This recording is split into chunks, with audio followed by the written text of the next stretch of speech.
Hello student, कैसे हो आप सभी। आज हम एक बहुत ज़्यादा इम्पोर्टेंट टॉपिक की बात कर रहे हैं, that is response to abiotic factor. ये टॉपिक आपके नीट एग्ज़ाम के लिए बहुत ज़्यादा इम्पोर्टेंट है। इस टॉपिक से एक क्वेश्चन पक्का आता है और ये ग्राफ आपको जो दिख रहा है, ये ग्राफ तो आपके लिए बहुत ज़्यादा इम्पोर्टेंट है, क्योंकि ये ग्राफ से बहुत ज़्यादा क्वेश्चन पूछे जाते हैं और ये ग्राफ ज़्यादातर आता ही आता है। इस ग्राफ को समझने के लिए आपको ये टॉपिक समझना पड़ेगा, अच्छे से रीड करना पड़ेगा एनसीईआरटी से। ये ग्राफ जो है एनसीईआरटी का ही ग्राफ है, तो ये as it is put up कर दिया जाता है क्वेश्चन में और बोल दिया जाता है कि कन्फर्मर क्या होते हैं। इनमें से ये शो कर देंगे, ये लाइन इनके नाम की जगह पे ए बी सी डी रख देंगे और आपको बताना होगा कि यहाँ पे क्या है, ए पे क्या है, बी पे क्या है, सी पे क्या है, या फिर इनमें भी मेंशन कर देंगे, इसको डी रख देंगे, इसको ई रख देंगे। तो कभी कभी ये भी पूछ लिया जाता है कि इनको दे देंगे और इनमें से ये बताना है एक्सटर्नल कहाँ पे आएगा, इंटरनल कहाँ पे आएगा, एक्स एक्सिस पे क्या है, वाई एक्सिस पे क्या है। तो क्वेश्चंस के तरीके चेंज हो सकते हैं, बट ग्राफ जो है यही रहने वाला है। आपको उन क्वेश्चंस के तरीके को समझने के लिए ग्राफ को समझना बहुत ज़रूरी है। ये कौन सी चीज़ कहाँ पे है वो समझना बहुत ज़रूरी है। तो इसलिए कह रहा हूँ कि ये वीडियो आपके लिए बहुत ज़्यादा इम्पोर्टेंट है। इसको कंप्लीट देखें, स्किप ना करें। तो हम स्टार्ट करते हैं एक एक करके रेगुलेटर से स्टार्ट करते हैं। रेगुलेटर क्या होते हैं, देखो मिलियन ईयर्स है। ये नहीं है कि जो स्पीसीज है वो जिनका और इंटरनल एनवायरनमेंट है वो कांस्टेंट होता है। जैसे कि ह्यूमन बीइंग का एग्जांपल ले लो आप। ह्यूमन बीइंग क्या करते हैं, उनके बॉडी का टेम्परेचर जो है वो कांस्टेंट होता है। उनके बॉडी का इंटरनल जो एनवायरनमेंट है, इंटरनल एनवायरनमेंट क्या है, कांस्टेंट है। कौन सा बॉडी ऑर्गन को कब काम करना चाहिए, किस टेम्परेचर पे काम करना चाहिए, किस पीएच पे, ये सब का जो इंटरनल एनवायरनमेंट है ऑर्गेन्स का, जितनी भी हमारी बॉडी के अंदर सिस्टम होते हैं, जैसे रेस्पिरेटरी सिस्टम है, सर्कुलेटरी सिस्टम है, डाइजेस्टिव सिस्टम है, नर्वस सिस्टम है, जितने भी सिस्टम है एक इंटरनल कांस्टेंट एनवायरनमेंट पे वर्क करते हैं। और इस कांस्टेंट एनवायरनमेंट को वर्क करने के लिए हम एक बेस्ट एग्जांपल देख सकते हैं, हम क्या है, ह्यूमन बींग्स। ह्यूमन बींग का जो इंटरनल एनवायरनमेंट है वो क्या है, कांस्टेंट रहता है। ये ऐसा नहीं है कि ये अभी से स्टार्ट हुआ है, ये मिलियन ऑफ ईयर्स एगो से जब जैसे इवॉल्व हुआ है ऑर्गेनिज्म, तब से ये चला आ रहा है कि उनके जो इंटरनल एनवायरनमेंट है वो कांस्टेंट है, रिलेटिवली कांस्टेंट। नीचे लिखा भी है देखो, during the course of evolution million years ago existence. जो स्पीसीज एग्जिस्ट कर रही है, बहुत सारी स्पीसीज ऐसी हैं जिनका इंटरनल एनवायरनमेंट जो है वो कांस्टेंट है, जिनका इंटरनल एनवायरनमेंट क्या है, कांस्टेंट है। ठीक है, with in the body that permit all biochemical reactions and physiology functions to with maximum efficiency and enhance the overall fitness of species। देखो जितनी भी ज़्यादातर जो स्पीसीज है, मैनी स्पीसीज, उनके इंटरनल एनवायरनमेंट कांस्टेंट है, मिलियन ईयर्स एगो से exist कर रहे हैं। जो कि उन वो क्या कर रहे हैं, जो ये इंटरनल एनवायरनमेंट है वो क्या कर रहा है, परमिट कर रहा है बायोकेमिकल रिएक्शंस को, जो कि उनकी बॉडी के अंदर होती है। जो फिजियोलॉजी जो है, जितने भी सिस्टम्स आते हैं फिजियोलॉजी में, जो वो वर्क कैसे कर पा रहे हैं, उनका रोल क्या है, वो कैसे फंक्शन कर पा रहे हैं, ये सब डिपेंड करता है उसके इंटरनल एनवायरनमेंट पे। उसके इंटरनल एनवायरनमेंट का जो टेम्परेचर है, जैसे कि ह्यूमन बीइंग को एग्जाम्पल ले लो, इसका एग्जाम्पल ले लो। ह्यूमन बीइंग में, ह्यूमन बीइंग का बॉडी का टेम्परेचर क्या होता है, इंटरनल जो टेम्परेचर है बॉडी का वो क्या है, 37, दैट इज कांस्टेंट। अगर इसकी बॉडी का टेम्परेचर 37 से कम हो जाता है, थोड़ा भी कम हो जाता है, थोड़ा भी ऊपर हो जाता है, तो ये जो प्रोसेस है वो ऊपर नीचे हो जाती है। ये अच्छे से रेगुलेट नहीं हो पाती बायोकेमिकल रिएक्शन। जो हमारी बॉडी के अंदर है, जो हमारा मेटाबॉलिज्म है वो ऊपर नीचे हो जाता है और उस वजह से हमें प्रॉब्लम्स होने लग जाती है, हमारी बॉडी थक जाती है या फिर हम बीमार महसूस करते हैं। टेम्परेचर हाई होने की वजह से जो बुखार हो जाता है, तो उसको रेगुलेट करने के लिए क्या है, टेम्परेचर ऊपर नीचे हो जाता है। ठीक है, बुखार किस लिए होता है हमें, जिससे कि हमारी बॉडी जो है वो अच्छे से, कुछ ना कुछ गड़बड़ी हो रही होगी हमारी बॉडी के अंदर, इंटरनल एनवायरनमेंट गड़बड़ हो रहा होगा, कांस्टेंट नहीं रह रहा होगा, 37 से ऊपर या नीचे हो गया होगा। इस वजह से जो टेम्परेचर जो है ऊपर नीचे होकर क्या उस बॉडी को मेंटेन करता है। ठीक है, तो कभी कभी क्या है, उन रिएक्शंस को कंप्लीट करने के लिए क्या है, टेम्परेचर ऊपर नीचे हो जाता है। लेकिन जो अगर नॉर्मल वे में हमें ये अपने बॉडी रिएक्शंस जो हैं, बायोकेमिकल रिएक्शन जो हमारी बॉडी के अंदर हो रही है, हमारी फिजियोलॉजी जो मेंटेन है हमारी बॉडी के अंदर, उसके लिए 37 डिग्री सेल्सियस ही टेम्परेचर चाहिए होता है ह्यूमन बीइंग के अंदर।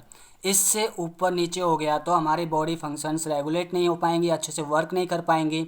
इस वजह से क्या है, बहुत सारी स्पीसीज जो हैं इवोल्यूशन के टाइम से मिलियन ईयर्स एगो से ही अपने बॉडी का जो टेम्परेचर है वो इंटरनल एनवायरनमेंट का वो कांस्टेंट रख पा रही है, वो कोशिश कर रही है to maintain the organism try to maintain the constancy, the organism try to maintain the constancy of internal environment, that is called homeostasis. वो ट्राई कर रही है। अब ट्राई कैसे कर रही है, देखो हम एग्जाम्पल लेते हैं, समर का एग्जाम्पल लेते हैं। समर में क्या है, बहुत ज़्यादा गर्मी होती है, गर्मी होती है ना समर में, तो हमारी बॉडी का टेम्परेचर कितना है 37, हमारी बॉडी का टेम्परेचर है 37। अब बाहर का जो एक्सटर्नल जो टेम्परेचर है, एक्सटर्नल जो टेम्परेचर है वो क्या है, ज़्यादा है 37 से, 38 भी हो सकता है, 39 भी हो सकता है। गर्मियों में तो आपको पता है 40 से भी ऊपर चला जाता है टेम्परेचर। तो क्या है कि उस टेम्परेचर पे तो हमारी बॉडी वर्क नहीं कर पाएगी। जो बाहर का टेम्परेचर, मान के चलो बाहर का टेम्परेचर 40 डिग्री सेल्सियस है, तो इस टेम्परेचर पे तो हमारी रिएक्शंस वर्क ही नहीं कर पाएंगे, हमारा मेटाबॉलिज्म हो ही नहीं पाएगा, अच्छे से फंक्शन नहीं कर पाएगा, या फिर डीनेचर हो जाएंगे। जो भी प्रोटीन्स है उसके अंदर है वो डीनेचर होना स्टार्ट कर देंगे, एंजाइम्स की एक्टिविटी डिक्रीज हो जाएगी, एंजाइम्स इनएक्टिव हो जाएंगे। तो इस वजह से क्या है, उसको मेंटेन करने के लिए अपनी बॉडी का जो टेम्परेचर है, इंटरनल जो टेम्परेचर है, वो क्या करना पड़ेगा, हमें 37 ही रखना पड़ेगा। तो ऑर्गेनिज्म क्या करते हैं, organism maintain physiology, try to maintain the constancy of internal environment.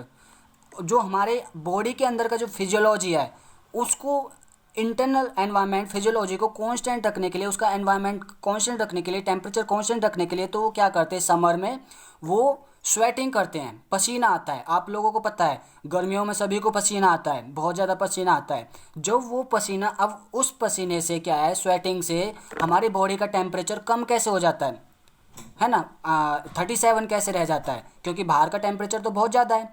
देखो जैसे पसीना आएगा बॉडी से, पसीना निकलेगा तो वो क्या होगा, एवेपोरेट हो जाएगा। जो पसीना जो है वो एवेपोरेट हो जाएगा, क्या हो जाएगा, एवेपोरेट, ठीक है, इवेपोरेट हो जाएगा। इवेपोरेट होने के बाद वो थोड़ा कूल होगा, और कूल होने से जो हमारी बॉडी है वो ठंडी हो जाएगी, ठीक है ना। कूल होने से, इवेपोरेट के बाद वो कूल हो जाएगा, और कूल होने से क्या, हमारी बॉडी ठंडी हो जाएगी, मतलब टेम्परेचर गिर जाएगा। तो जो बाहर का जो टेम्परेचर है वो 40 हो या चाहे कितना भी हो, जैसे हमें पसीना आएगा तो वो इवेपोरेट होगा बाहर, और हमारी बॉडी को ठंडा कर देगा। इस वजह से हमारी बॉडी का टेम्परेचर जो है 37 रह पाता है, कांस्टेंट रह पाता है, ठीक है ना। इस वजह से हम कहते हैं the organism try to maintain the constancy of internal environment, that is called homeostasis despite varying external environment. चाहे कैसा भी टेम्परेचर क्यों ना हो, बाहर कितना भी टेम्परेचर क्यों ना हो, जैसे कि हम देखते हैं हमारे जो एनवायरनमेंट में सीजन होते हैं, कभी विंटर सीजन होता है, कभी समर सीजन होता है, कभी रेनी सीजन होता है। तो टेम्परेचर जो है नॉर्मली डेली या फिर हम कह सकते हैं वीकली चेंज हो रहा है, चेंज हो रहा है। हमने पढ़ चुके थे, हम टेम्परेचर के बारे में भी हमने स्टडी कर लिया था, एटमॉस्फेयर के बारे में भी, एनवायरनमेंट में भी हमने स्टडी किया था कि कैसे एनवायरनमेंट डायनेमिक है। डायनेमिक एनवायरनमेंट की खास प्रॉपर्टी क्या है, डायनेमिक नेचर है वो चेंज होता रहता है, कभी एक जैसा नहीं रहता, हर वक्त चेंज होता है, हर मिनट चेंज रहता है, हर घंटे चेंज रहता है। तो टेम्परेचर भी ऊपर नीचे होता रहता है। अब इस कंडीशन को फेस करने के लिए हमें क्या करना पड़ता है, अपने टेम्परेचर का जो टेम्परेचर है या फिर इंटरनल एनवायरनमेंट है बॉडी का, वो क्या है, कांस्टेंट रखना पड़ता है। अब हमारी बॉडी का जो इंटरनल एनवायरनमेंट है जब कांस्टेंट हो जाए, उस प्रोसेस को हम क्या बोलते हैं, होम्योस्टैसिस। उस प्रोसेस को हम क्या बोलते हैं, होम्योस्टैसिस प्रोसेस बोलते हैं। याद रखना हमेशा कि जो इंटरनल एनवायरनमेंट है अगर वो कांस्टेंट रहे, कांस्टेंसी मेंटेन रहे, उस प्रोसेस को हम होम्योस्टैसिस बोलते हैं, ठीक है। अब कुछ ऑर्गेनिज्म ऐसे हैं, some organism maintain by physiology, कुछ ऑर्गेनिज्म फिजियोलॉजिकल भी मेंटेन कर लेते हैं इसको, कुछ ऑर्गेनिज्म बिहेवियर तरीके से भी मेंटेन कर लेते हैं। एडेप्टेशन में हम पढ़ेंगे कैसे करते हैं।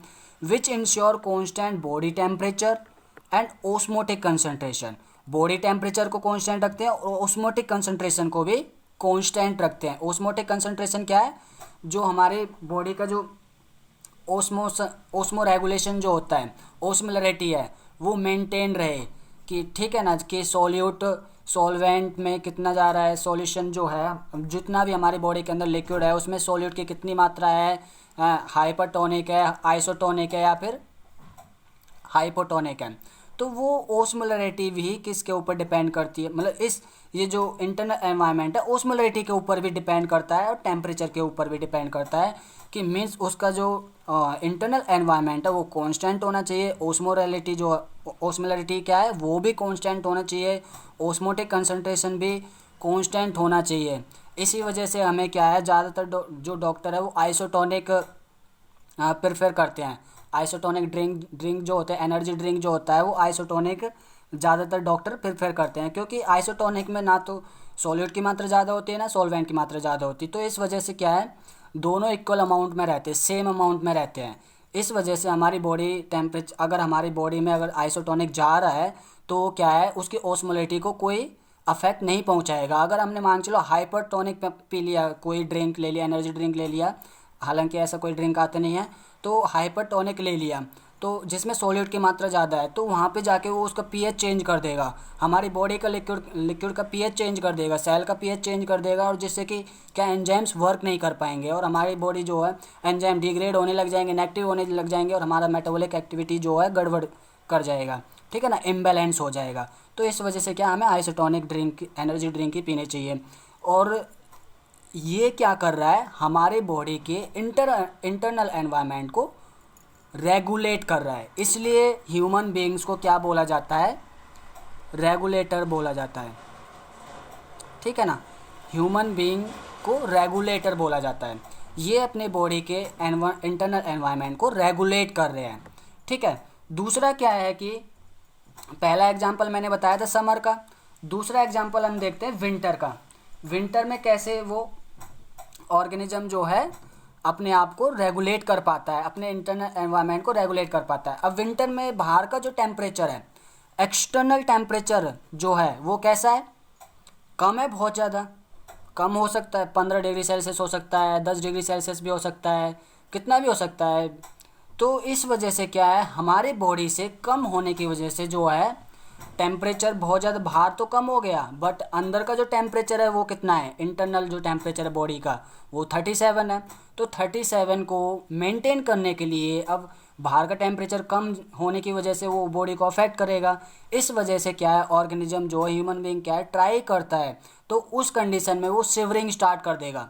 उस कंडीशन में क्या हो जाएगी, शिवरिंग स्टार्ट हो जाएगी। वहाँ पे शिवरिंग एक तरीके की एक एक्सरसाइज है, एक्सरसाइज होगी तो क्या होगा, वहाँ से हीट लॉस होगी, सॉरी वहाँ से एनर्जी लॉस होगी और हीट बनेगी, वहाँ पे हीट गेन होगी। तो क्या होगा, क्या होगा, हमारे बॉडी का टेम्परेचर बढ़ जाएगा, हीट मिलेगी तो हमें क्या, हमारी बॉडी का टेम्परेचर बढ़ जाएगा।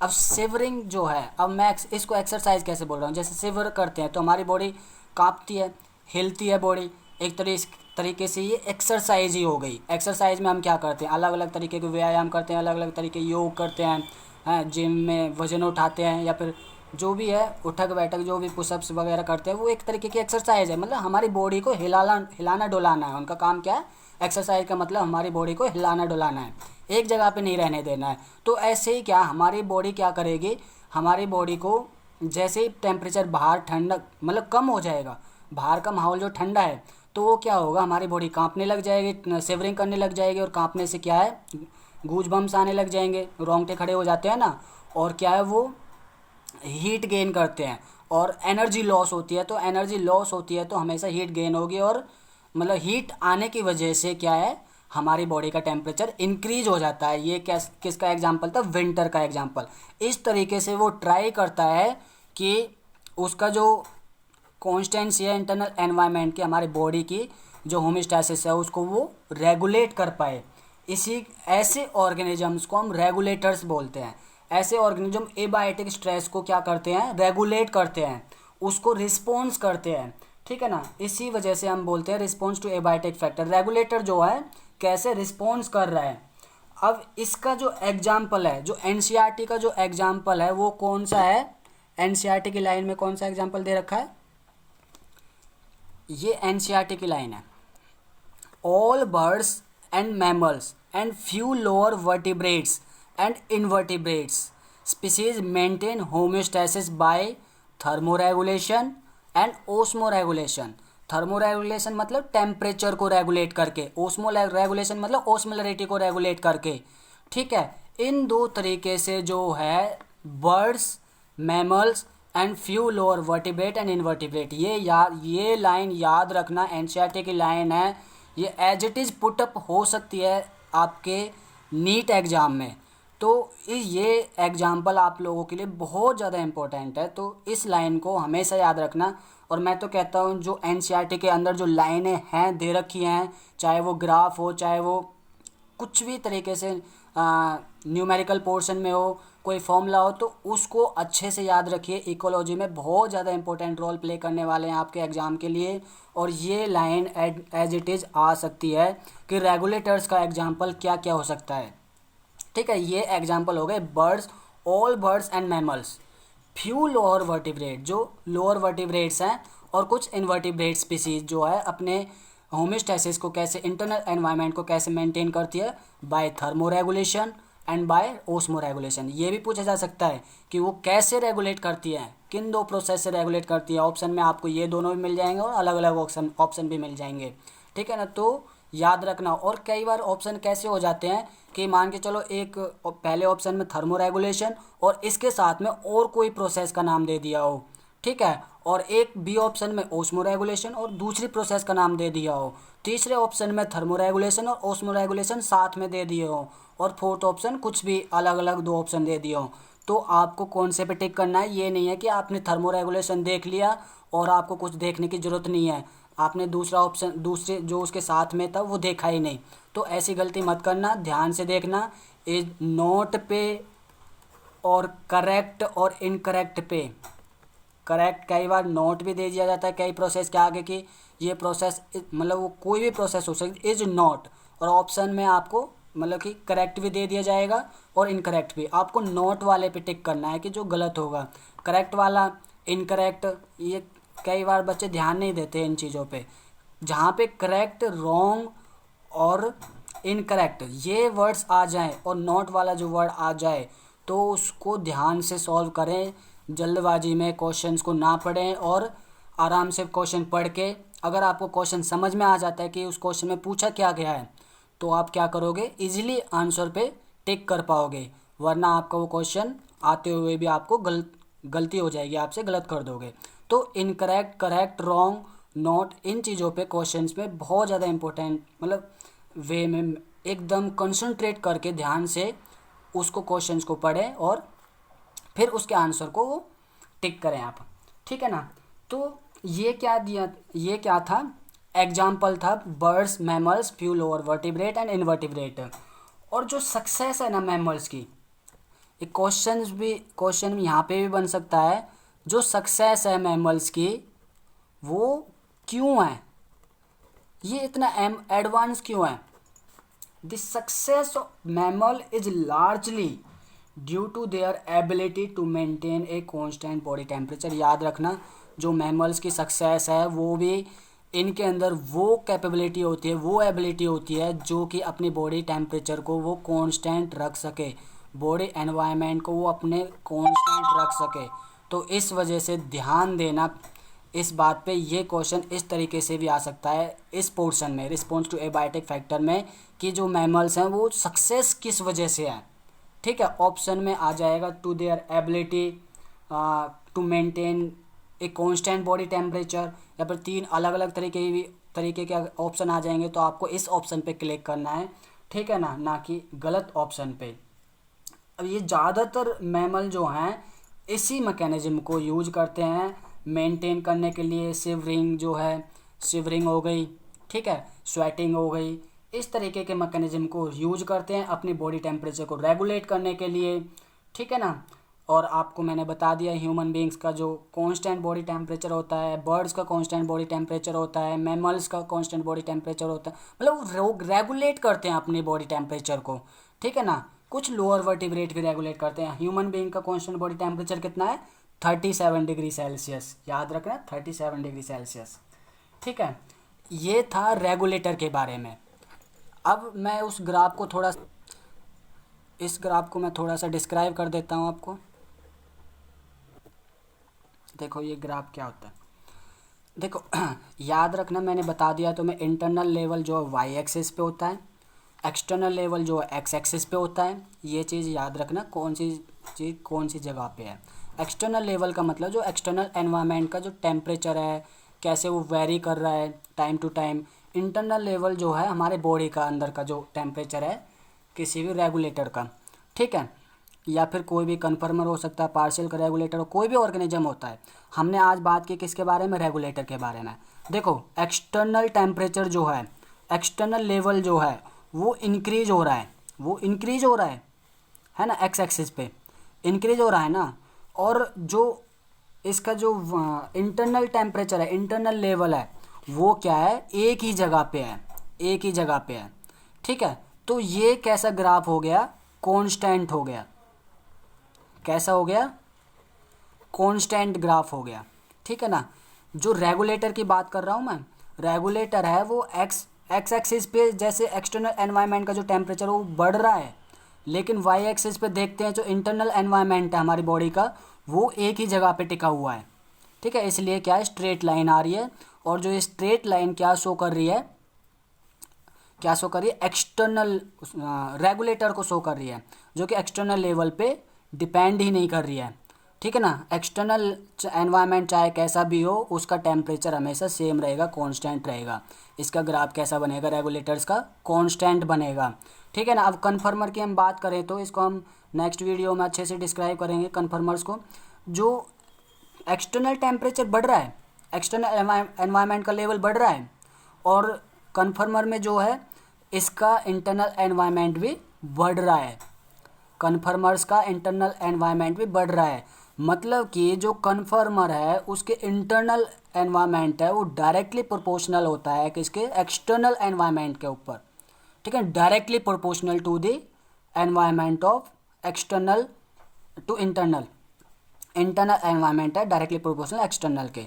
लेकिन कुछ ऐसे जीव भी होते हैं जिनका कुछ समय तक तो वो एक्सटर्नल एनवायरनमेंट के डायरेक्टली प्रोपोर्शनल रहेंगे। मतलब जैसे जैसे एक्सटर्नल एनवायरनमेंट का टेम्परेचर बढ़ेगा तो उनका इंटरनल एनवायरनमेंट का टेम्परेचर भी बढ़ेगा। लेकिन कुछ समय बाद क्या है, उनको अपनी सेल्फ रिस्पेक्ट याद आ जाती है और वो सोचते हैं कि हम क्यों अपने एक्सटर्नल एनवायरनमेंट के अकॉर्डिंग क्यों बढ़ रहे हैं, हमें तो अपने तरीके से बढ़ना चाहिए, हमें अपने तरीके से रेगुलेट करना चाहिए। तो इस वजह से क्या है, वो बाद में उनका जो बॉडी टेम्परेचर वो कॉन्स्टेंट हो जाता है, इसलिए इनको पार्शियल रेगुलेटर बोला जाता है, ठीक है ना।